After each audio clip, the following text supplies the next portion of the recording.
있습니다. 자, 저를 따라 이렇게 고백하셨으면 좋겠어요.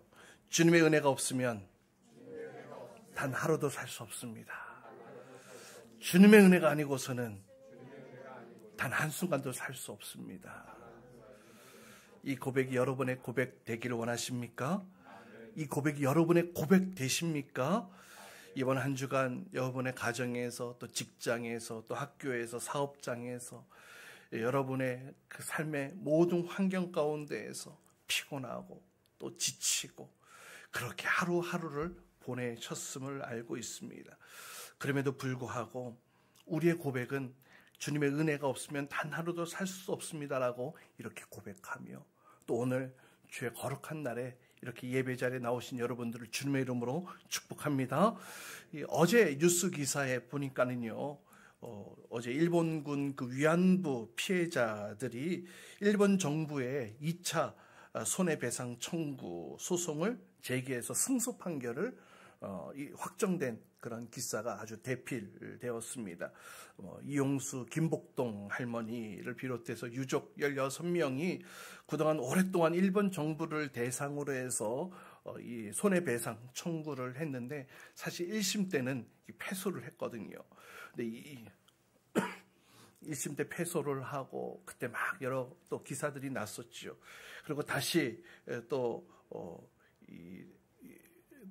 청구를 해서 2심에서는 1심의 판결이 취소되어지고 이 원고의 이 청구 금액이 전부 다 인정되어진다, 이렇게 판결되어졌습니다.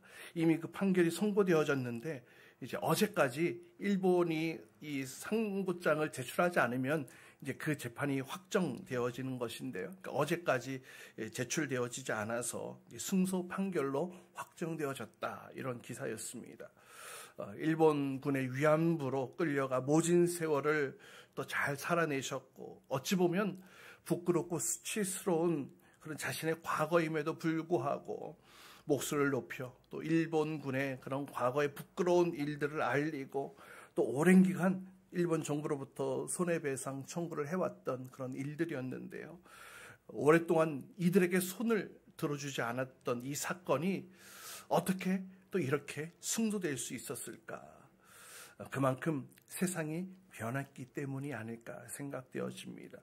드디어 1심에서 이 패소가 취소되어지고 2심에서 승소 판결되어진 이후에 지금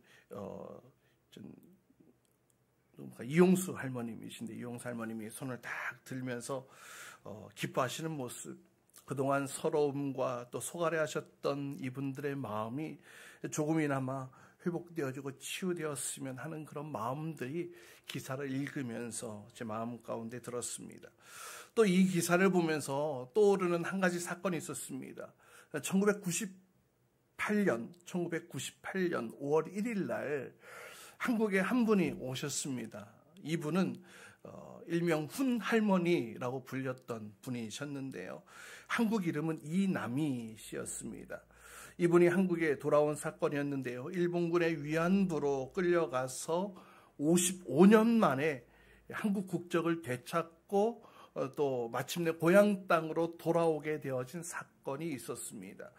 결국 한국에 남아있는 가족들을 만나게 되었고, 또 고향 땅에 돌아가신 부모님 묘에서 통곡하는 그 모습이 정말 가슴 뭉클하게 했던 그런 기억이 납니다. 이 할머님이 꽃다운 16살에 끌려가서 몸도 망가지고 조국도 잃고 한국말도 잊어버린 채 그렇게 이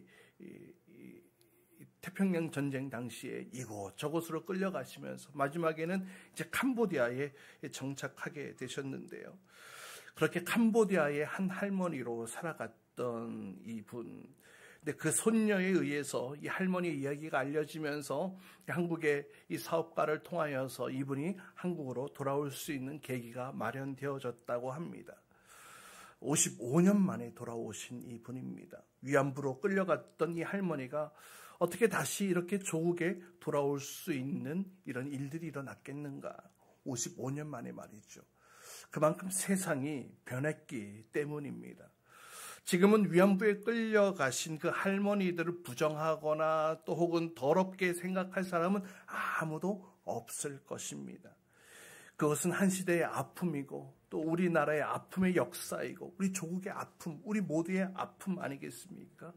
그렇게 모두 다 받아들이고 있기 때문에 전혀 부끄러워할 필요가 없는 것이죠. 그러나 과거에는 그렇지 않았습니다. 이분도 55년 만에 돌아오셨고 또 아까 위안부 그 판결도 오랫동안 싸워왔던 내용들이지만 그동안 어느 누구도 손들어 주지 않았던 사건들이었습니다. 과거에 이 환향녀라는 이 말이 있습니다. 무슨 뜻이냐면요, 병자호란 때에 이 청나라로 잡혀갔던 조선의 여성들이 이제 그 일부가 이 돈을 주고 다시 되돌아올 수 있었던 그 사건들, 그 돌아온 사람들을 가리켜서 환향녀라는 말인데요. 힘겹게 고향으로 돌아온 여인들, 그래서 순수하게 고향으로 돌아왔다. 그래서 환향녀라고 불려졌지만, 그러나 그토록 그리워하던 가족들은 이 여성들을 받아주지 않습니다. 정절을 지키지 않았다고 몸을 더럽혔다는 이유로 만나주지도 않게 됩니다. 이 조정에서는 이들이 스스로 창피해서 스스로 목숨을 끊거나 혹은 집에 들어가기를 두려워할까 봐 역사에 보니까 이 홍제동 개울에서 몸을 씻게 해서 그것으로 모든 치욕을 다 없앤 것으로 그렇게 생각하게 하고, 또 남성들에게는 이들이 청나라에서 무슨 일을 겪었는지에 대해서 묻지 말 것에 대해서 명령했다고 합니다. 하지만 이 양반집 남성들은 이 환양녀들과는 이혼을 하고 또 새로 결혼을 하려고 했고, 그래서 이것을 또 조정에서 알고 결혼하지 못하도록 막아서자 남편들은 그냥 이 부인들을 멀리하게 되어집니다. 결국 이들은 자기들끼리 모여서 불행하게 살게 되어졌던 그런 모습들이 우리 역사 가운데 남아 있는데요. 그래서 심지어는 몸을 함부로 굴리는 여성이라고 해서 환양년이라는 그런 욕으로까지 비하되어진 우리나라의 역사 가운데 아픔의 사건의 또 한 모습입니다. 오늘 본문 말씀에도 이런 말씀이 등장하고 있습니다. 오늘 본문 스바냐 3장 10절에 보면 에티오피아 강 저 너머에 나를 섬기는 사람들, 내가 흩어보낸 사람들이 나에게 예물을 가져올 것이다. 이렇게 기록하고 있는데요. 우리 개역개정에는 조금 더 이렇게 구체적으로 표현하고 있습니다. 우리 개역개정으로 한번 읽어보실까요? 함께 읽습니다. 시작. 백성들 곧 내가 흩은 자의 딸이 구스강 건너편에서부터 예물을 가지고 와서 내게 바칠지라. 네, 하나님께서 흩어버린 이스라엘의 딸들이 있었습니다. 그들은 이스라엘이 멸망하면서 노예로 팔려갔던 자들이었습니다. 그래서 이 구스 땅, 에티오피아죠. 그러니까 이집트를 넘어서 가야 하는 먼 땅이었습니다. 그곳에서 이들은 더 이상 이스라엘 자손이라고 얘기할 수 없을 만큼 이민족과 핏줄이 섞여 버렸던 그런 이들을 가리키는 말입니다. 그들의 후손은 이스라엘의 전통 잊어버리고 이스라엘의 율법 잊은 채로 그냥 그렇게 이방인의 모습으로 살아갔던 자들이었습니다. 과거에 이런 자들이 하나님 앞에 나와 예배 드린다는 것은 감히 상상도 할 수 없는 일이었습니다. 그런데 오늘 본문에 보니까 바로 이러한 자들이 다시 하나님께 나와 예물을 가지고 예배를 드릴 것에 대해서 말씀하고 있는 것을 보게 됩니다. 이스라엘의 혈통과 신앙을 다 잃은 채 이방인이 되어버린 자들이 어떻게 다시금 하나님 앞에 나와 예배를 드릴 수 있게 되었을까요? 이제 그만큼 세상이 변해졌다는 것입니다. 새로운 세상이 되어서 이제 아무도 그들을 부정하거나 더럽다고 말할 수 없는 그런 세상이 열리게 되었다는 것입니다. 그것으로 교만하게 남을 판단하고 또 비방하는 자들은 다 전부 망해버렸습니다. 다 없어졌습니다. 사라져버렸어요. 그래서 이 예루살렘의 멸망은 이 하나님 나라의 멸망이라기보다는 놀라운 개혁이다라고 말씀드릴 수가 있는 것입니다. 부요하고 또 교만했던 자들을 다 쫓겨나고 노예로 팔려가고 가난하고 궁핍했던 자들이 다시 돌아와 전적으로 하나님만을 의지하며 사는 것, 바로 그것이 새 예루살렘의 특징이 되기도 했는데요. 다시 한번 9절 말씀 보십시오. 9절 말씀 우리 같이 함께 읽어볼까요? 9절입니다. 시작. 그때에는 내가 백성의 입술을 깨끗하게 하여 그들이 다 나 주의 이름을 부르며 어깨를 나란히 하고 나를 섬기게 할 것이다. 네, 여기서 그때라고 하는 것은 바로 이 예루살렘이 멸망하던 그때를 이야기를 하는 것입니다. 예루살렘이 멸망했다는 것은요, 세상에서 유일하게 존재했던 그 예루살렘 성 안에 있었던 성전이 사라져 없어졌다는 말이 되어지기도 합니다. 하나님의 백성도 다 흩어졌습니다. 사라졌습니다. 하나님의 집 거룩한 성전, 그 예배 드리는 장소, 그 성전도 사라지고 예배도 사라졌다는 거예요. 그러나 하나님은 눈에 보이는 멋진 성전, 또 멋지게 차려입은 이 제복을 차려입은 이 제사장들, 그리고 하나님의 백성이라 일컬음 받았던 유다 백성들 대신에 어찌 보면 함께 감히 나갈 수 없었던 뭇 백성들, 다시 말하면 이방인들이죠. 이방 족속, 이방에 살던 사람들을 하나님께서 그 입술을 깨끗하게 하셔서 하나님의 이름을 부르게 하겠다고 하나님이 선언하고 계시는 겁니다. 예를 들어서 이런 것입니다. 어느 나라에 아주 궁중 악단이 있다고 생각해 봅시다. 당연히 각 지역에서 최고의 악사들이 모여서 실력자들이 함께 모인 그런 악단이겠죠. 그런데 이 악단이, 이 악단 단원들이 너무나 교만한 나머지 온갖 추문을 일으키고 이 연주할 생각은 하진 않고 자신이 가지고 있는 그 직분, 그 특권만 누리려고 하고 이 돈이나 벌려고 하고 이런 좋지 않은 소문들이 계속 나타나게 되어지자 이 왕은 그 악단을 해체하고 대신에 자격은 없지만 떠돌아다니면서 또 사람들에게 인정받는 그 떠돌이 그 음악가들을 모아서 새로운 새 악단을 만들게 됩니다. 그들은 귀족 신분도 아닙니다. 왕가의 어떤 그런 핏줄이 흐르는 그런 사람들도 아닙니다. 돈이 많은 자들도 아닙니다. 다시 말하면 왕실에 어울리는 자들이 아닙니다.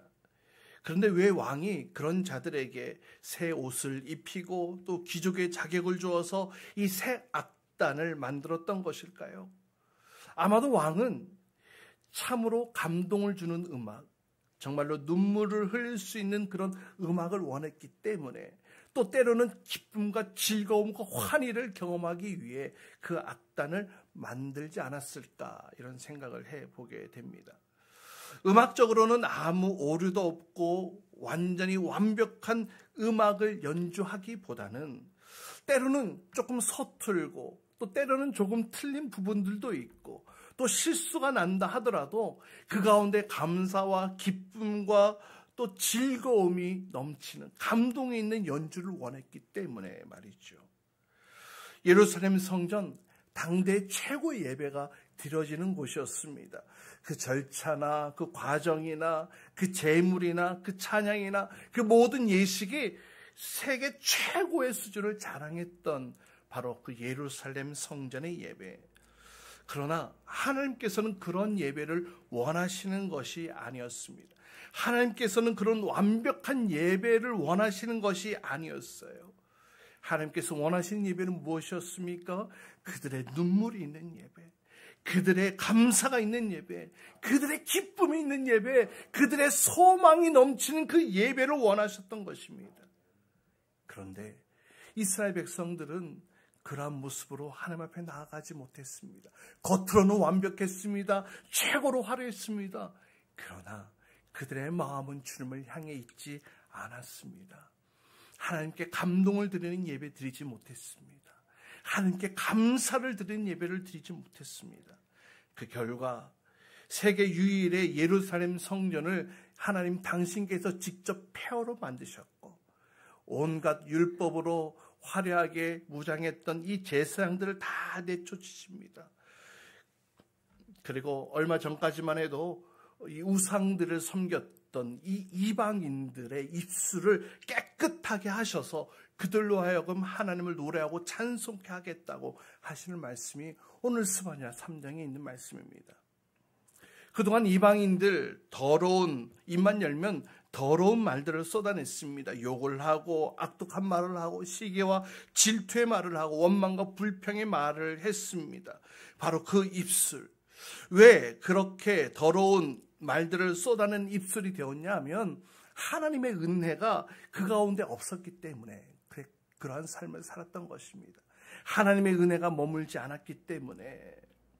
여러분, 하나님의 은혜를 받지 못했는데 자발적으로 하나님을 찬송하고 예배드릴 사람은 아무도 없을 것입니다. 그런데 이제는 하나님께서 그런 자들에게 그 입술을 깨끗하게 하여 하나님의 은혜를 부어주셔서 찬송하게 하고 예배하게 하시겠다는 하나님의 선언. 사랑하는 여러분 마음 가운데 만약에 하나님 앞에 기도하고 싶은 마음이 생겼다면, 하나님께 예배 드리고 싶은 마음이 생겼다면 여러분의 마음속에 이미 하나님의 은혜가 임한 줄 믿으시길 바랍니다. 은혜가 임하지도 않았는데 기도하고 예배하고 싶어 할 사람은 아무도 없기 때문입니다. 그러니까 교회에 가고 싶다, 예배 드리고 싶다, 이런 마음만 생겼다는 것 자체만으로도 하나님의 은혜가 우리에게 부어졌다는 사실 기억하시기 바랍니다. 하나님께서 우리의 입술을 깨끗하게 하신 줄 믿으시길 바랍니다. 하나님께서 이방인들을 바로 이 예배 자리에 세우게 되어질 때에 겉으로 볼 때는 이 예배의 모습 또 예배 분위기가 좀 망가질 것처럼 보여질 수도 있었을 것입니다. 그 절차도 잘 모르고 그 예식도 잘 모르고 또 익숙하지 않았기 때문에 그렇게 보일 수도 있을 텐데요.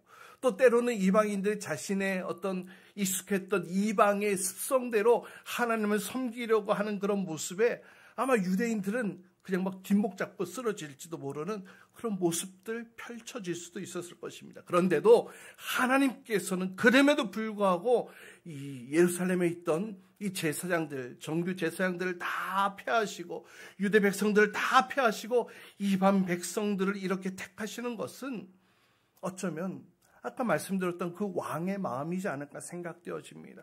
조금 실수가 있더라도, 조금 부족하게 보인다 할지라도 진짜 감격과 진짜 감사가 있는, 진짜 눈물이 있는 그 예배를 원하시기 때문이지 않았을까.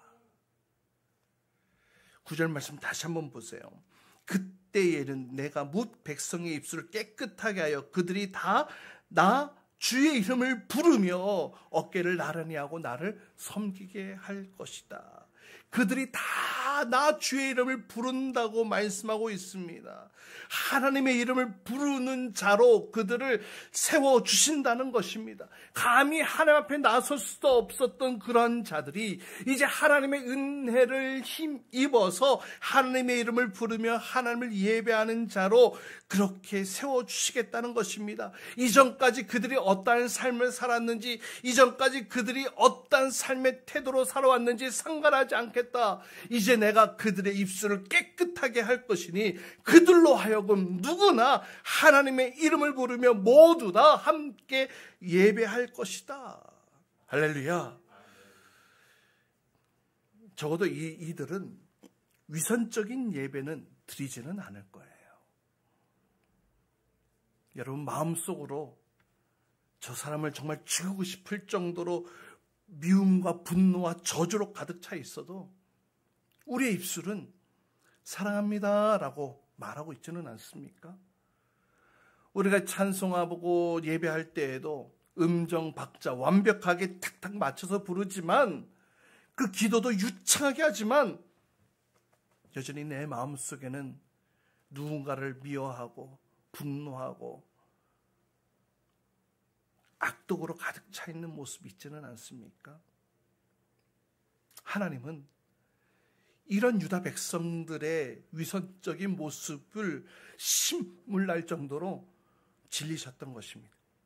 그래서 아무것도 모르지만 그래도 진실하게 나올 수 있는 이방인들을 택하셔서 그들에게 자격을 주셔서 예배 드리게 하시겠다라는 겁니다. 사랑하는 여러분, 오늘 여러분은 어떠한 마음으로 이 예배 자리에 나오셨습니까? 속상한 일도 있었을 것이고, 또 예배 직전에 막 짜증나는 일도 있었을 것이고, 또 여러 분주한 일들 인하여서 집중하지 못하여서 예배 자리에 나올까 말까 망설이다가 오기로 결정해서 오신 분들도 있을지 모르겠어요. 그런 분들은 아주 잘하신 것입니다. 하나님은 그러한 자세를 기뻐하시기 때문입니다. 가끔 우리가 찬송을 부를 때에 가사와 상관없이 그냥 입으로만 뻐끔뻐끔 할 때가 있는 경우를 보게 됩니다. 입으로는 찬송을 하고 있지만 마음속으로는 이 다른 사람에 대한 그런 마음들, 또 어떤 다른 일들을 생각하는 그 마음으로 꽉 차 있을 때가 있음을 고백하게 됩니다. 그래도 나의 입술로 부르는 이 찬양은 음정 박자 틀리지 않고 딱딱 기가 막히게 잘 맞추죠. 사실 부끄러운 고백이기도 하지만 제가 이제 중학교 때부터, 중등부 때부터 앞에 나와서 이제 찬양 인도를 맡으면서 고등부, 청년 대학부에 이르기까지 찬양 부르는 것, 또 찬양 인도하는 것, 그것을 연구하고 또 연습하고 훈련해서 또 잘 할 수 있도록 그렇게 되어졌지만, 이 음정 박자 하나 틀리지 않고 잘 부르면서도 이 속으로는 이 생각 저 생각, 하나님을 예배하는 나의 입술의 노랫말과는 상관없는 이 사람 저 사람 생각하고 판단하고 그런 생각으로 가득 찼던 제 모습이 있었던 것을 고백합니다. 심지어는 찬양 인도를 앞에서 하면서도 또 밴드를 같이 함께 운영을 하면서도 기가 막히게 합이 잘 맞게 인도하면서도 이 마음의 중심은 하나님 중심의 생각이 아닌 다른 곳에 맞춰져 있었던 때가 있었음을 고백합니다. 정신 못 차리고 더 심각한 때는 어땠는지 아세요? 예배 전날 친구들과 그냥 밤새도록 떠들고 놀다가 새벽에 졸린 눈 비비면서 교회 나와서 순간순간 졸면서 찬양을 부르며 인도했던 적도 있습니다. 여러분, 졸면서 찬양 인도하는 거 보신 적 있으십니까? 부끄럽지만 저희 옛 모습 가운데 있습니다. 그런데요, 남들은 몰라요. 전혀 티가 나지 않게 어느 것 하나 흠잡을 것 없이 완벽하게 해냈습니다. 저 자신만 알고 있지요. 그러나 정도가 지나치자 하나님께서는 그때 저의 목소리를 잠시 취해가신 때가 있었습니다. 목소리가 제대로 나오지 않으니까 찬양, 예배인도 아무것도 할 수 없는 때가 오더라고요. 그러면서 하나님께서 가장 중요하게 생각하시는 것이 무엇인가를 깨닫게 되어집니다. 나에게 가장 중요했던 것이 빼앗기게 되어지자, 나에게 가장 소중하게 여겼던 것이 사라지게 되어지자 그제서야 주님 앞에, 주님, 그러면 내가 무엇을 주님 앞에 해야 되는 겁니까? 라고 주님 앞에 겸손하게 나올 수 있었던 때가 생기게 됐다는 것이죠. 하나님은 음정 박자 다 틀려도요, 하나님을 사랑하는 그 마음, 하나님을 정말로 진실로 감사하며 찬양하기를 원한 그 마음 하나만 가지고도 하나님은 영광 받으시는 분이신 줄 믿으시길 바랍니다. 그냥 내 마음이 상했으면 상한 그대로, 그냥 내 마음, 나의 어떤 상황이 실패했으면 실패했던 그대로 그냥 정직하게 주님 앞에 그냥 있는 모습 그대로 나오길 원하신다는 거예요. 한번 따라해 봅시다. 정직하게 있는 모습 그대로 주님 앞에 나아갑시다. 저는 이렇게 청소년 시절부터 예배팀에서 사역을 하다 보니까 이런 갈등도 많이 있었고 또 이런 실수했던 부분들이 참 많이 있었던 것을 고백하게 됩니다. 그러면서 우리 예배팀원들에게는 늘 이런 말씀들을 제가 나누곤 합니다. 우리 진실하게 주님 앞에 예배합시다 라고 말이죠. 진실한 모습으로 예배자로 나아가자고 말이죠. 하나님이 찾으시는 그 예배자로 우리가 서 있자라고 말이죠. 오늘 본문 10절 말씀 다시 보십시오. 10절 말씀 우리 같이 함께 읽습니다. 시작. 에티오피아 강 저 너머에서 나를 섬기는 사람들, 내가 쳐다보는 사람들이 나에게 예물을 가지고 올 것이다. 네, 이스라엘 백성들 가운데에 가장 불쌍한 사람들이라고 하면 아마 외국 땅의 노예로 끌려가서 그냥 그곳에서 그냥 팔려갔던 그들과 그의 자녀들이지 않을까 생각되어집니다. 그들의 자녀들 당연히 이방 땅에서 먹고 자랐기 때문에 당연히 피가 섞이고 순전한 이스라엘 백성이라고 할 수 없게 되어졌을 것입니다. 그들은 이 유대어, 히브리어, 아람어도 알지 못했을 것이고요. 율법 무엇인지 알지도 못했을 것입니다. 그저 우리 조상 중에 몇 대쯤 가면은 이스라엘의 노예로 팔려와서 내가 이렇게 되어진 거야 라는 아마 그 정도의 역사만 아마 가지고 있지 않았을까 생각되어집니다. 그런데 하나님께서는 바로 그러한 자들, 저 에티오피아 강 너머에 있는 저 사람들이 나에게 예물을 가지고 올 것이다 라고 말씀하고 계시는 거예요. 정상적으로 말하면은요, 이 사람들은요, 성전에 들어올 수도 없는 그런 사람들이었습니다. 율법은 호녀라와 사생아는 성전에 출입하는 것을 엄격하게 금하고 있기 때문에 이 모세 율법에는 이 사생아 출신인 모압과 암몬의 자손은 영원히 이 성전에 들어오지 못할 것이다, 이렇게 또 규정하고 있기도 하거든요. 그런데 일찍이 노예로 팔려가서 이방인들과 섞여진 자들과 그들의 후손이 어떻게 하나님 앞에 나와 예배를 드릴 수 있겠냐라는 거예요. 그들이 이렇게 예배를 드릴 수 있게 된 것은 이제 변했기 때문에 그래요. 하나님의 성전이 변했기 때문입니다. 예전의 성전이라면 감히 예배 드릴 수 없었을 겁니다. 그러나 눈에 보이는 예전의 성전은 다 없어졌어요. 다 폐허가 되어져 버렸어요. 다 사라져 버렸습니다. 그러면 여러분, 성전이 어디가 성전입니까? 한번 따라해 봅시다. 여호와의 이름을 부르는 사람들이 모인 곳, 바로 그것이 성전이라는 거예요. 여호와의 이름을 부르는 자들이 모인 곳, 그것이 성전이 되어진 것입니다. 가시적인 성전이 사라졌습니다. 없어졌기 때문에 더 이상 아무도 성전에 들어오는 것을 거절당할 필요가 없게 되어진 거예요. 과거에 어떠한 삶을 살았던지 자신의 신분이 어떠한 신분이든지 상관없이 하나님 앞에 나와 예배 드릴 수 있게 된 것입니다. 그리고 하나님께서는 그 모든 자들을 두 팔 벌려 환영하고 계신 줄 믿으시길 바랍니다.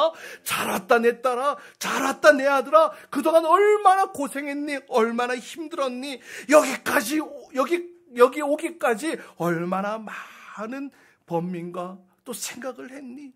이제 걱정하지 마, 이제 두려워하지 마. 세상에서 쫓기고 방황하고 또 이런 해꾸지를 당하게 될까봐, 또 다른 사람들에게 공격당하고 또 경쟁사회에서 도태될까봐 염려할 필요 없어. 걱정할 필요 없어. 이곳은 너를 해칠 자들도 없고 너를 따돌릴 사람도 없고 이제 안심해도 돼. 이렇게 주님께서는 저와 여러분을, 우리를 환영하고 계시는 줄 믿습니다. 과거에 응어리졌던 나의 삶의 과거들, 또 나의 인생에 실패했던 모습, 사람들에게 괄시받고 멸시받았던 모습들, 또 혹은 방황했던 모습들, 이런 모습들이 있다면 이제 다 주님 앞에 나와 모든 것 받아주시는 주님 앞에 나와 풀 수 있기를 간절히 소망합니다. 하나님은 어느 누구도 쫓아내지 않으십니다. 거절하지 않으십니다. 여러분의 모든 상처, 아픔, 속상함, 여러분의 기도 제목들 다 품어주시는 분이신 줄 믿으시길 바랍니다. 이어서 하나님은 이방 포로가 되었던 자들, 그들의 후손이 부끄러워하지 않아도 될 것은 이제 교만한 자들이 다 사라졌다라고 얘기를 하는데요. 11절 말씀 보십시오. 11절 말씀 함께 읽습니다. 시작. 그날이 오면 나를 거역한 온갖 잘못을 부끄러워하지도 않아도 될 것이다. 그때 내가 거만을 떨며 자랑을 일삼던 자를 이 도성에서 없애버리겠다. 내가 다시는 나의 거룩한 산에서 거만을 떨지 않을 것이다. 네, 이제는 거만을 떨며 거절하던 그런 자들이 다 사라져 없어질 것이라는 거예요. 사실 예루살렘이 진작에 이러한 곳이 되었어야 됩니다. 거절하지 않는 곳, 하나님의 사랑으로 품을 수 있는 곳이 되어야 했습니다. 그런데 하나님 앞에서 자꾸 교만하니까, 자신 스스로 자랑하니까 하나님께 철저하게 진멸하시고 이제 노예로 잡혀갔던 자들을 대신 그곳을 채우시는 것 아니겠습니까? 유다 백성들은 이 가난을 죄로 여겼습니다. 그래서 부자인 것은 율법을 잘 지켜서 복을 얻은 덕분이라고 생각을 했습니다. 그래서 가난한 자들 향해서 손가락질하면서 저들은 불순종해서 그래, 그래서 벌을 받은 거야 라고 생각했습니다. 그들은 도덕적으로 타락한 사람만 이 죄인으로 여기는 것이 아니라 자신들의 어떤 그런 율법의 기준에 미치지 못하면 그 모든 자들은 다 죄인이라고 여겨버렸습니다. 그러니까 가난한 사람도 죄인, 장애인도 죄인, 실업자도 죄인, 아픈 사람도 죄인. 그러나 하나님은 그렇게 교만했던 자들을 다 내쫓으시고 이제 가난한 자들, 장애인들, 실업자들, 아픈 자들, 그런 자들의 하나님이 되어주신다는 것입니다. 그렇기 때문에 이제 아무도 서로 겁낼 필요가 없게 되어진 것입니다. 전부 다 그렇고 그런 자들인데 누가 누구를 자랑하겠으며 누가 누구를 겁내겠냐라는 거예요. 인도에 이런 재미있는 이야기가 하나 있습니다. 어떤 사람이 인도에 갔는데요. 여행을 갔는데 구걸하는 사람이 있어가지고 돈을 주었다고 합니다. 이게 돈을 주고 나서 한편으로는 그래도 뭐 고맙습니다라는 그런 말을 할 줄 알았는데 아무 말도 하지도 않고 당연하게 생각하더랍니다. 그래서 이 사람이 왜 고맙다고 얘기하지 않느냐라고 얘기를 했더니 이 구걸하던 자가 이렇게 얘기를 했다고 해요. 왜 내가 당신에게 고맙다고 말해야 합니까? 내가 지금 당신의 돈을 받아줌으로써 당신이 선을 베풀 기회를 내가 제공한 것 아니겠습니까? 그러니 오히려 당신 나에게 고마워해야 되는 것 아니겠습니까? 이렇게 대꾸를 했다고 하는데요. 그냥 어이없는 웃음이 피식 도는 이야기이기는 하지만 가슴 한편으로는 제 안에 큰 울림이 생겼습니다. 교회도 마찬가지지 않을까라는 거예요. 우리 교회도 우리의 도움을 받아줄 수 있는 대상이 있다면 그것으로 감사해야 되는 것은 아닐까?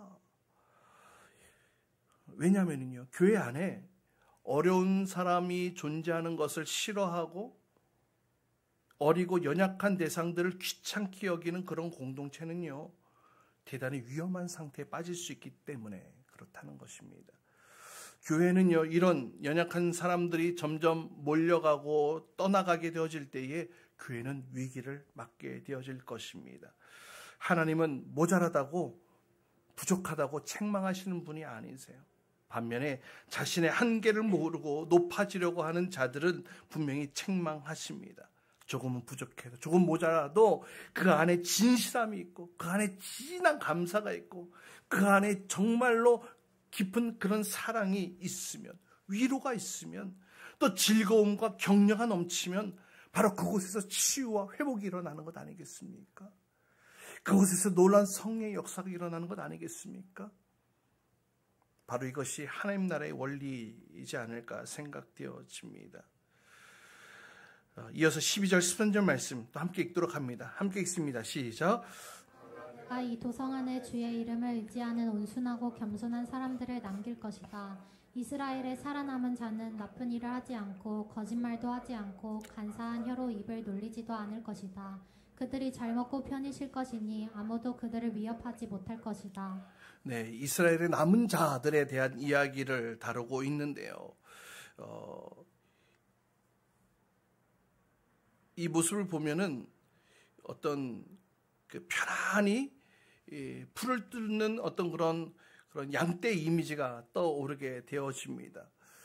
뭐 급한 것도 없고 복잡한 것도 없고 그냥 편하게 지낼 수 있는 그런 상황들로 그려지는데요.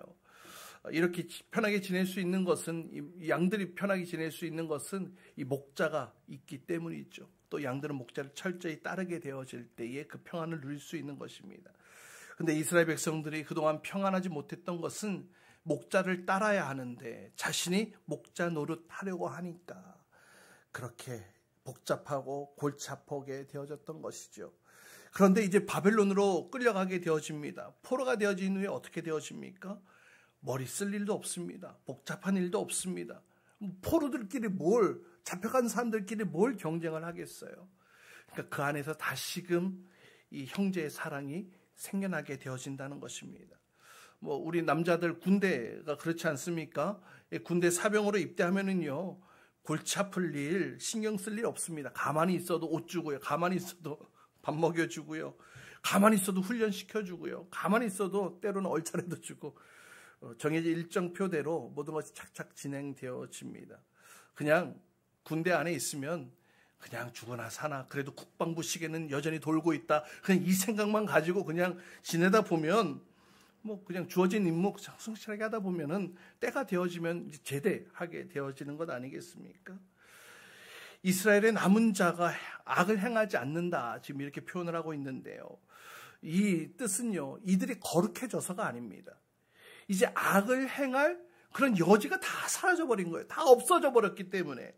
거짓말하지 않아도 거짓말할 일 자체가 사라져버린 것입니다. 포로들 안에 그런 일이 뭐가 있겠어요? 이것이 바로 하나님께서 자기 백성들을 정결케 하시는 방법인데요. 하나님의 연단이 시작되어지면 별로 할 일이 별로 없어지는 것을 보게 됩니다. 연단의 시간이 시작되어지면 할 일도 없고 머리 쓸 일도 없고 친구 만날 일도 없고 그저 매일매일 말씀 가운데 머물러 있고 기도하고 또 나의 연약했던 모습들 또 울고 불고 주님 앞에 기도하는 것이 전부입니다. 그러면서 점점 하나님의 백성의 체질로 변화되어져 가는 것이지요. 하나님의 백성들은 자기 힘으로 살려고 애를 쓰지 않습니다.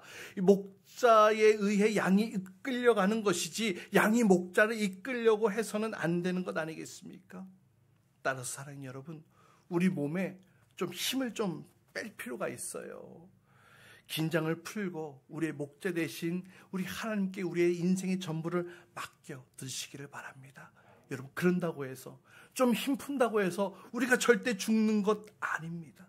하나님께서 우리 뒤에 든든하게 받쳐주고 계시는 줄 믿으시길 바랍니다. 어떤 상황 속에서도 하나님께서는 나를 향한, 여러분을 향한 선한 계획을 가지고 계시다는 사실을 믿으시길 바랍니다. 하나님이 우리의 아버지 아니겠습니까? 오늘 말씀이 바로 이것을 얘기를 하는 거예요. 하나님은 어딘가 조금 허술하고 부족하고 미약하다 할지라도 진심으로 하나님 앞에 나오는 자, 진심으로 하나님께 예배하는 자를 기뻐하신다는 것입니다. 그냥 내가 마음이 상했으면 상한 대로, 그냥 속상하면 속상한 대로, 때로는 화나면 화난 대로, 하나님 저 미치겠어요. 그냥 나의 진심을 토로할 수 있는 그런 예배. 위선의 탈을 벗어버리고 있는 모습 그대로 드리는 예배를 기뻐하신다는 거예요. 여러분, 주님 앞에 더 이상 꾸밀 필요 없어요. 안 그런 척 하실 필요 없어요. 그냥 주님 앞에 우리의 있는 모습 그대로 나아가는 예배가 될 수 있기를 간절히 소망합니다. 바로 그곳에 하나님의 응답이 있고 하나님의 축복이 있고 그곳에 하나님의 길이 펼쳐지게 되어지는 줄 믿습니다. 하나님 앞에 나온 이상 우리가 두려울 필요가 없어요. 여러분, 우리 힘을 좀 뺍시다. 하나님 앞에 좀 어깨에 힘을 뺍시다.